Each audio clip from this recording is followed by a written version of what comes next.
Houston is a city of champions, playmakers, and game changers. The city of imagination, inspiration, and innovation. In Houston, we change lives, and we save lives like no other place in the world. Here in our city, we have never been afraid to reach for the stars. But Houston, we have a problem.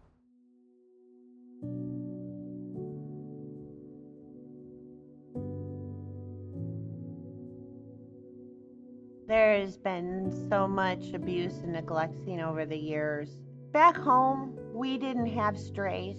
When I came here, I saw so many stray dogs, and I didn't understand at the time what the problem was. This is definitely not the side of Houston you'll see on TV. You're not going to see the street dogs you see here that you see in River Oaks. It's just not there. For every animal I see that I really want to pick up and save and get somewhere safe, there are thousands exactly like it. And they're probably being put down in a shelter, or they're probably being abused. There are just too many. A veces los veo comiendo basura, plásticos, y eso en verdad me duele mucho, porque me gustaría que la gente hiciera más por ellos, y hay muchas personas como yo, pero hacen falta más.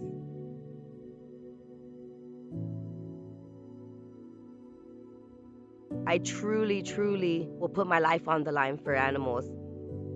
It started as, when I see this dog, I'll stop. And then it just progressed to, I need to have food at all times in my vehicle. I need to have access to food and water no matter where I go. It's funny because Harris County won't come pick up any dogs, but they'll continue to find me for feeding the strays. I will continue to do it as long as there's dogs that need their stomach to be full for the night.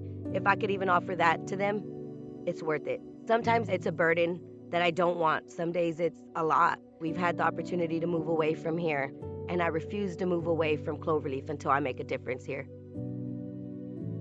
I got started in animal welfare when I met Sam, actually, and I kind of just jumped in head first, learning everything I could, picked up vetting to help out, draw blood, do the heartworm test, vaccinate dogs, chip dogs, and everything. I'm a recovering heroin addict. I'm about to celebrate 10 years sober in October. They always taught me if I give freely of my time and do service work, I'll be safe from drugs and alcohol. And so now that's what animals give me. I get to go out and I get to be a service, getting animals off the street, getting them vetted, helping out where I can. And in exchange, I get to live another day sober. I got it started back in 2011 here at Melrose with a Facebook post. I'd never been to this park, and I was astonished at what I saw. There were like 13 dogs in all different various forms of neglect. We go through each and every parking lot and make sure we don't have any new ones dumped in the parking lot overnight. We have one feeding station, and that feeding station is fed and watered every day. I'm here because somebody up there wanted me to be down here to do this, and I never had a purpose before I moved here. So if I have to go into these neighborhoods for the welfare of the animals, that's what I'm going to do. What got me into Melrose Park with Melissa is for me it was loss.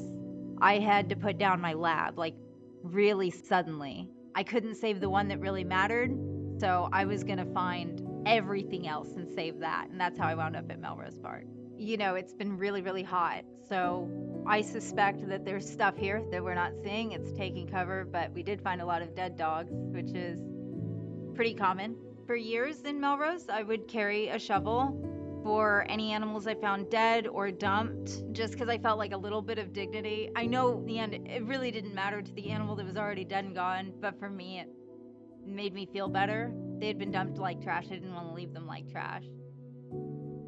Eso las visitantes no lo ven, los turistas no lo ven, porque el turista viene a los lugares que ya trae en mente, los lugares más bonitos, los más elegantes, eso está muy bonito. Pero Houston, estamos en problema. It's like we have a big pipe and there's a leak in it, and we can either change the pipe and fix the leak, or we can just keep putting duct tape over it. We put duct tape when it's time for elections, and the duct tape comes off and we just go about business as usual. There needs to be some change. It needs to start in the government and with people that care. and then trickle down in here. It's going to take the entire community to actually make a difference and make a change. You can't just go off and do this on your own. You need the support of others, and you need the wisdom of those who came before you and the bright ideas for the new people that are coming in. The community's huge when it comes to animal welfare. If I really need something here in my community, I know I can call PetSet at any given time. I can ask them for a list of things for my community, and they make it happen. During this last winter storm, they donated over 300 beds, probably over 60 dog crates to bring animals from the code inside people's homes. So they are God sent to not only Cloverleaf, but to so many communities around Houston.